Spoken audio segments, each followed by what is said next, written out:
kalo tile kɔnɔntɔn san 2026 aw minnu b'aw sigi sanga a n'a ka wagati k'an ka kunnafoniya ni ka o makɔnɔ Mali kɔnɔ yan ka taa se Mali kɔkan ma an bɛ aw bɛɛ lajɛlen fo aw ka wagati cogoya la kunnafoni waati sera a y'aw bisimila.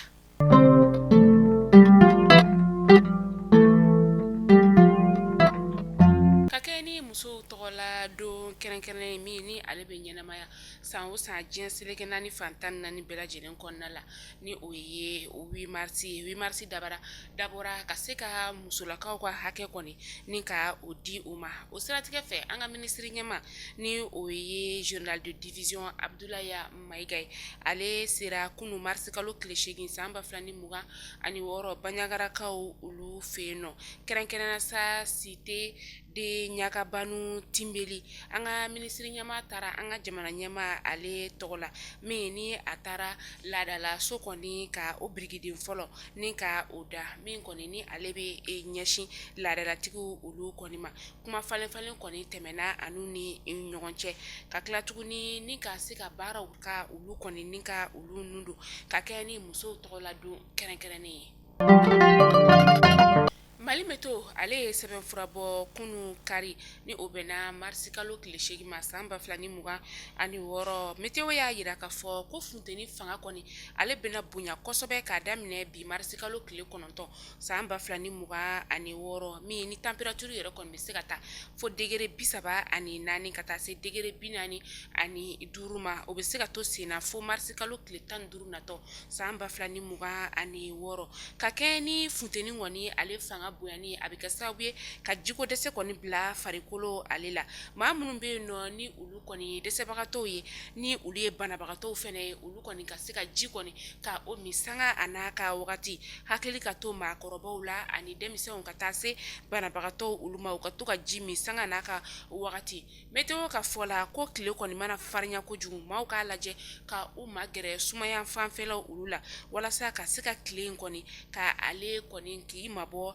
ale la denmisɛn minnu bɛ yen nɔ sa ka olu la don yɔrɔ masumayalen na ka hakilimato kɛ olu o fɛnɛ na tile kɔni ale fanga bɛ bonya. An bɛ taa Sikasokaw olu fɛ yen nɔ ka kɛ ni couvre-feu yɛrɛ kɔni bɛ u ka jamana ale kɔnɔna la o n'a ta bɛ maa marafɛntigiw kɔni bɛ bingani wale ta ni ka ɲɛsin maa olu ma dɔgɔkun tɛmɛnen yɛrɛ kɔni o la fɛn min ye station min bɛ yen nɔ ni ale bɛ wele ko Yatawala ale gérant kɔni fagara maa marafɛntigi dɔw olu kɔni fɛ a kɛra sigida min na sa o de ye Bugula Hamo ye. Ni waati in na Yoroso n'a Lamini nasanaw kɔni olu lafiyalen don kosɛbɛ ka sababuya kɛ fɛn min ye nakɛnɛw ye olu sɔngɔ kɔni jiginnen don u fɛ yen nɔ fɛn min ye jaba ye ale kilo bɛ ka feere sefuwari dɔrɔmɛ 45 ka taa se sefuwari dɔrɔmɛ 40 ma Yoroso n'a Lamini kɔni o kɔnɔna la ka taa se tamati ma ale boîte o bɛ ka feere sefuwari dɔrɔmɛ 100 yɔrɔ dɔw kɔni olu la ni kɔni kɛlen don nisɔndiyaba ye nasanaw olu bolo ka sababuya kɛ dɔ bɔra nasan kɔni ale fanga la. An bɛ taa Kayikaw fɛ yen nɔ u ka lapitaniso min bɛ yen nɔ ni o ye Ali Fusena Ndaw ye dɔgɔkun tɛmɛnen na an ka minisiri bɛ yen nɔ ni ale ɲɛsinen bɛ kɛnɛya koɲɛw olu ma ni o ye colonel Asan Bajalo ye ale taara ka taga ninakili kɛnɛ ale taara ka taa oxygène kɔni kura kɔni ni ka o dayɛlɛ oxygène min kɔni ni ale bɛna kɛ sababu ye sa ka se ka maa minnu bɛ yen nɔ ni fiɲɛ samako gɛlɛya kɔni bɛ olu la ka se ka olu kɔni lafiya a musaka bɔra an ka jamana ka wagande ale kɔnɔna la min ni diɲɛ seleke naani wariso bonba ale ka a dɛmɛ ye nin baara in bɛɛ lajɛlen kɔni kɛra dugu marabaw olu ɲɛna. An bɛ to Kayikaw fɛ yen nɔ halisa u ka kalanso min bɛ yen nɔ ni a bɛ wele ko lycée Dugukolo Konare don tɛmɛnen kɔni na fɛn min ye lakɔlidenw kɔni ye olu kɔni ye bingani wale ta ka ɲɛsin ɲɔgɔn ma fo ka taga kɛ maramafɛnw kɔni k'olu ta k'o ɲɛsin ɲɔgɔn ma ala ni lakɔliso karamɔgɔw olu ka baara kɔni ɲɔgɔn fɛ kojugu kɔni ale sera ka a bali a yɛrɛ ka fɔ hali n'o y'a sɔrɔ kojugu kɔni ale balila a hakili wasiwasi kɔni bɛ école caman na ni wagati in na ekɔliso syndicat maaw olu kɔni y'a yira ka fɔ kunu ekɔliso sendika maaw marisi kalo tile 6 san 2026 olu y'a wajibiya ka fɔ sariya min kɔni a talen don kalanso o kɔnɔna la min ni o de ye lakɔliden kelen man ka tɛ k'a lakɔliden ɲɔgɔn ka bagabaga ta ka ɲɛsin a ma fo ka taa laɲini k'a waleya ka taa se ɲɔgɔn faga kɔni ma kalanso ale kɔnɔna la maramafɛn kɔni balalen don kalanso olu kɔnɔna la man ka ye kalanden hali kelen kɔni o bolo ni o kɔni yera ɲangili bere kɔni kan ka ta ka da o kalandenw olu kunna kalanso ale ye yɔrɔ min ni lakɔlidenw kɔni kan ka lakana a kɔnɔna la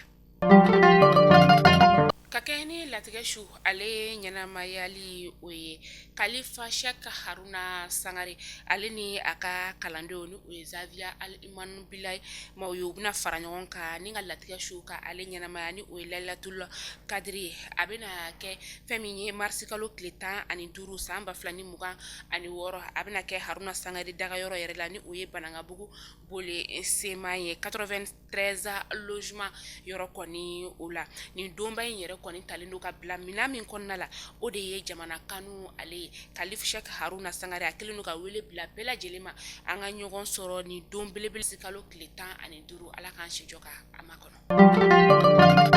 Maliyɛnw a y'a fɔ ko tare k'a sababuya kɛ aw ye fɛn min laɲini tunga lafiya fɛ a ye o waleyaw ye tunga lafiya ale ka programme kura ni o ye logement sociaux ye i sigilen bɛ Mali kɔnɔ walima i sigilen bɛ jamana ale kɔ kan i sen bɛ se ka ye tunga lafiya ka nin logement sociaux ye ale la i dan ye dɔrɔn i ka kɛ sarata baara la tunga lafiya ka nin logement sociaux ye a bɛna kɛ Banankɔrɔni Kabala ale ni Jalakɔrɔbugu n'i b'a fɛ i sen ka ye a la numéro de téléphone ta i ka message bila WhatsApp kan i tɔgɔ ni jamu ka o bila n'i ka dossier tɛmɛna dɔrɔn tunga lafiya b'i ka so jɔ k'a ban pewu k'a clé d'i ma i bɛ tunga lafiya ka wari sara a ye dɔɔni dɔɔni ni madame Sisoko Zenab Tezaga Sanogo tɛ jɔn de bɛ se ka nin kɛ aw ye tunga lafiya ale nana maliyɛndenw lafiyali ni tungarankew olu lafiyali kama soko la maliyɛn kelen so kelen ba maliba ale an bɛ taa irankaw ka jamana o kɔnɔna la Mojtaba Kameni ale kɛra fɛn min ye guide suprême kura ye irankaw ka jamana o kɔnɔna la min ni a y'a fakɛ kɔni ka o nɔ labila ni o ye Ali Kemeni min ni ale kɔni fagara bingani wale fɛ min ni a taara ka ɲɛsin u ma États-Unis kaw ka taa se Israël kaw olu kɔni fɛ février kalo tile 28 san 2026 kunnafoniya in kɔni ale dira fɛn min ye u ka wasabulon kɔni ale fɛ n'u y'a yira k'a fɔ kalafili kɔni ale kɔni o kɛra diinɛ tigilamaw ka taa se politikimaw olu kɔni fɛ nin cɛba in yɛrɛ kɔni si bɛ t'i jɔ san 50 o bɔɲɔngo la a yira k'a fɔ ko Mojtaba Kameni ale de ye guide suprême sabanan ye kabi san 1979 min ni kɛlɛ min yɛrɛ kɔni ale dayɛlɛla u ka marabolo kɔni o kɔnɔna la bi sɔgɔmada joona in na ni o bɛnna marisi kalo tile 9 ma fɛn min ye Israël ye ale y'a yira k'a fɔ ko u kɔni ye Iran kɔni ka yɔrɔ dɔw bɛ yen nɔ u ye olu kɔni susu kɛrɛnkɛrɛnnenya sa Beirut ka taga se Liban kɔni o ma ka kɛ ni u ka guide kura yɛrɛ kɔni ale sigilen l'heure damadama kɔni o kɔfɛ ni o ye Mojtaba Kameni ye ale kɔni kɛra guide kura ye an bɛ taa Burkina Faso kaw olu fɛ yen nɔ Burkina Faso finitigilakaw olu ka wulikajɔ ale senfɛ dɔgɔkun tɛmɛnen na u ye banbagaci wale tigilama 100 kɔ ka dankari olu ka bunahadamadenya la Burkina Mali Niger ni jamana saba bɛ k'i seko ni dɔnko bɛɛ lajɛlen kɛ walasa ka se ka dankari banbagaci wale tigilamaw la u mana kɛ yɔrɔ o yɔrɔ la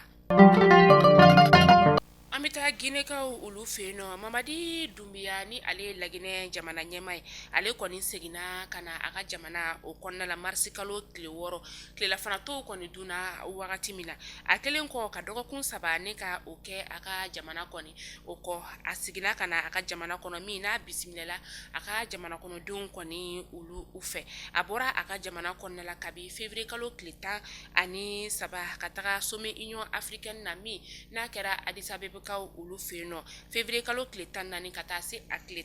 15 kɔni o ma a ma ye ja kɔni o la maa caman ye ŋunuŋunukanw ni ka olu fɔ a ka kɛnɛya sira kɔni o ma nka jamana marabaw olu bɔra k'a yira k'a fɔ ko baasi foyi t'a la k'a bɛ sɛgɛnnafiɲɛbɔ de la a kelen kɔ ka san 4 ni ka o kɛ cɛmancɛ fanga kɔni o la an y'a ye jaw la k'a fɔ waati min na fɛn min ye Guinée jamana ɲɛmaa ye ale kɔni bɛ ka bisimila jamana kɔnɔdenw olu fɛ sifinaka dɔ ale kɔni bolila ka i ɲɛsin jamana ɲɛmaa kɔni ka bolimafɛn kɔni ma min n'a kɔni sera ka yɛlɛ bolimafɛn yɛrɛ kɔni o sanfɛ ni waati in na maa caman bɛ ka i yɛrɛ ɲininka yala jamana ɲɛmaa ale ka lakana kɔni a sinsinnen don wa k'a sababuya kɛ maa kɔni tun tɛ kamalenni ale hakilina kɔni o dɔn n'o y'a sɔrɔ hakilina jugu kɔni tun bɛ a la yala a ka hakilinaw kɔni o tun tɛna sabati wa jamana ɲɛmaa ale ka lakana bɛɛ bɛ ka i yɛrɛ ɲininka la nin wagati in na yala a sabatilen don fɛnɛ wa Mali kunnafoni jabarani lajabaw ni kunnafoni damadɔ tun b'an bolo kɔrɔ bi tɛnɛndɔ in na ka da kelenkelen bɛɛ lajɛlen kulo kan hakili la aw ye faamuya caman ni ka o sɔrɔ an ka bi kunnafoniya olu la an tɛ se ka kunnafoniya datugu abada ka sababuya kɛ tunga lafiya de anw ka kunnafoni ale jukɔrɔma dondoba ye tunga lafiya min ni a nana tungarange olu lafiyali kama an bɛ waati min na i n'a fɔ sisan nɔ ka hami ni jɔrɔ bɔ aw la tɛrɛnko ni soko la tunga lafiya nana u hakilina de kama k'a fɔ tungarange ka tɛrɛn san k'a bila ka mɛn ka sɔrɔ a ma a jɔ tunga lafiya ko o banna pewu ka tɛrɛn ni so di aw ma aw ka sara dɔɔni san 5 san 10 ka taa se san 15 ma o de ye tunga lafiya ka laɲini ni o ye logement sociaux ale programme ye logement sociaux min n'u bɛ ka kɛ Banankɔrɔ ni Kabala ani Jalakɔrɔbugu logement sociaux in yɛrɛ ale prix fɔlɔ o ka nɔgɔn ni fɛn bɛɛ lajɛlen F3 bɛ F4 bɛ ka taga se F5 ma a ye nɛgɛjuru sira ta aw ka message bila WhatsApp kan ni nin yɔrɔ saba min ka di aw ye a ka o fɔ aw ka dossier bɛ ladon n'aw bɛ sarata baara la n'aw ka dossier tɛmɛna aw ka yɔrɔ bɛ jɔ 4 mois k'a tile d'a ma aw bɛ yɛlɛma a kɔnɔ a b'a sara dɔɔni tunga lafiya ko tungarange bɛɛ lajɛlen ka so sɔrɔ Mali kɔnɔna la damu ale la terrain ninnu bɛɛ lajɛlen ye titre foncier de aw k'an bɛn sini inshallah kunnafoni kuraw olu kɛnɛ kan